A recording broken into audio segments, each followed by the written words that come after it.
Hi cuties, and welcome back to my hair care and educational YouTube channel. So today we are going to talk about castor oil, which is one of the ingredients in my growth hair serum. There is a dilemma that most of us struggle with. Do we want long hair or do we want healthy hair? The reason why this is even a dilemma is because we all want to achieve mermaid length hair without having to deal with split end. I am sure that I have tried probably every product that claim to help hair growth, and I'm sure you did as well.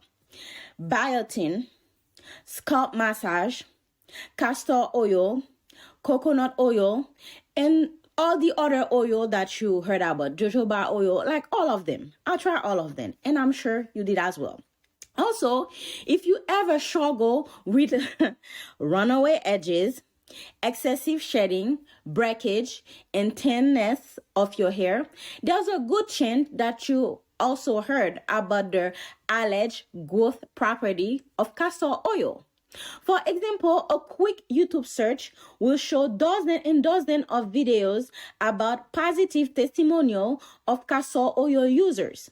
But besides the mouth-to-mouth knowledge of castor oil, is there any scientific evidence that back up the growth simulation that they claim that castor oil give? Did you ever think about that? I don't think so. I mean, if you did, good for you. Now, what is castor oil and what are its benefits? This is something that you need to understand, and please bear with me as I'm going to explain you where castor oil is from. Castor oil is also known as Ricinus communis. It's a nutrient-rich vegetable oil from castor beans. Although it originates in tropical East Africa, it is widely used in the West Indies, for example, Haiti, where I'm from, for cosmetic and medicinal purposes. Castor oil is usually clear or pale yellow unless it derived through roasting or boiling the beans, also known as black castor oil. So that's why the Haitian castor oil is slightly darker than normal. On a molecular level, castor oil is a long-chain fatty acid which provides essential protein and nutrient to hair follicle and prevent hair follicle inflammation. 90% of castor oil is made of the fatty acid ricinoleic acid, which is known to stimulate the prostaglandin E2 receptor, leading to blood vessel dilatation.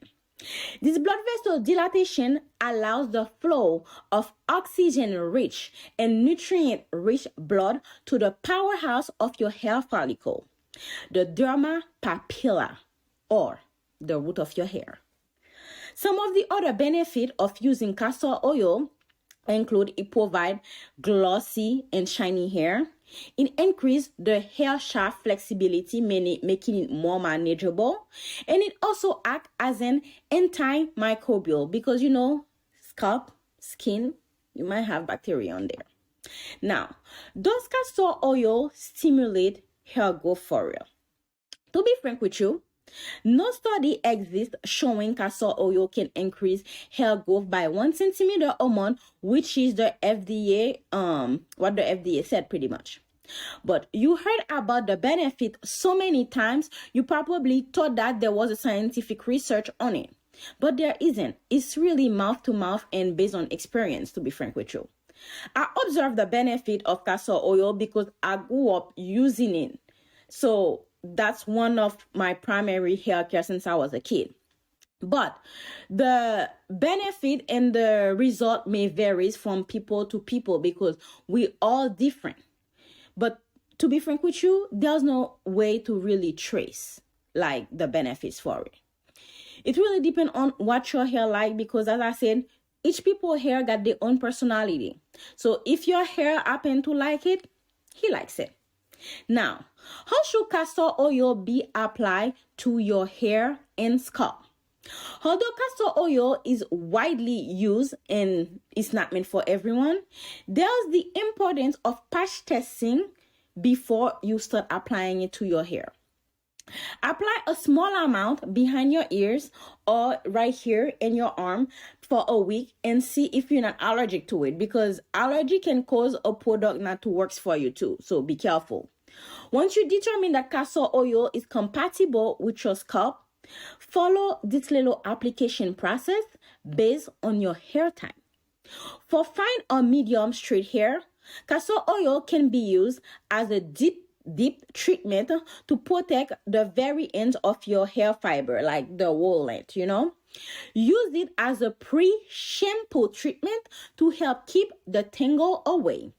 Be sure not to overuse the castor oil, and once you're done, leave it for 20 minutes about, shampoo with, conditioner it, and style it as you want.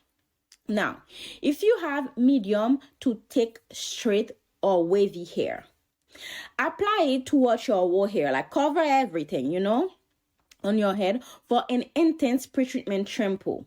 And you can put a plastic bonnet and go under the heat for about 10 minutes for deeper penetration into the hair cuticle.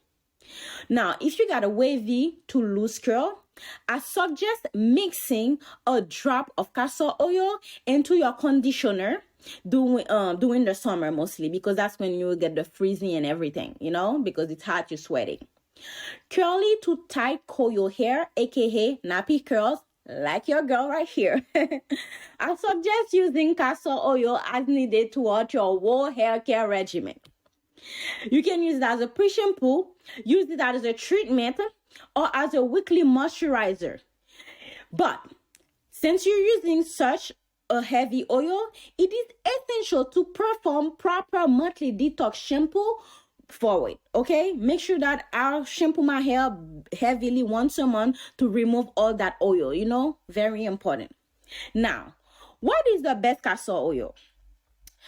The reason why I even brought this up is because my product contains Haitian castor oil, which is obtained by roasting and boiling the beans, With that, our castor oil is a little bit darker and the smell is a little bit stronger than usual. However, both castor oil, either you boil it or not, it's the same plant. It brings the same thing to the table. So when I say Haitian castor oil, it's because I'm from Haiti. That's what I'm used to. That's what I'm using in my product. But it's not really different from like the regular castor oil. It just, in my mind, is more natural, period. When should you avoid castor oil? It is best to avoid using castor oil on your hair if you're suffering from dandruff, and it can make that condition worse compared to popular belief. If you have dandruff, don't use it. And also, don't use it if you're allergic to it. That's why I said that do the patch testing. If you know it's not going to work for you, why would you put it in your hair? Common sense. Anyway, well, that is all I have for you today about castor oil, which is one of the ingredients in my growth hair serum. Now, guys, remember my growth hair serum will be available soon, and I will be uploading videos about every single oil that are in that growth hair serum. Okay? So if you have any question about castor oil or any other ingredient that I will be talking about, please leave a comment under this video, or you can find me on Instagram, nappycurl_haircare, and send me a DM, okay? Or email me. I will also leave my email in the description area of this video. Thanks for watching.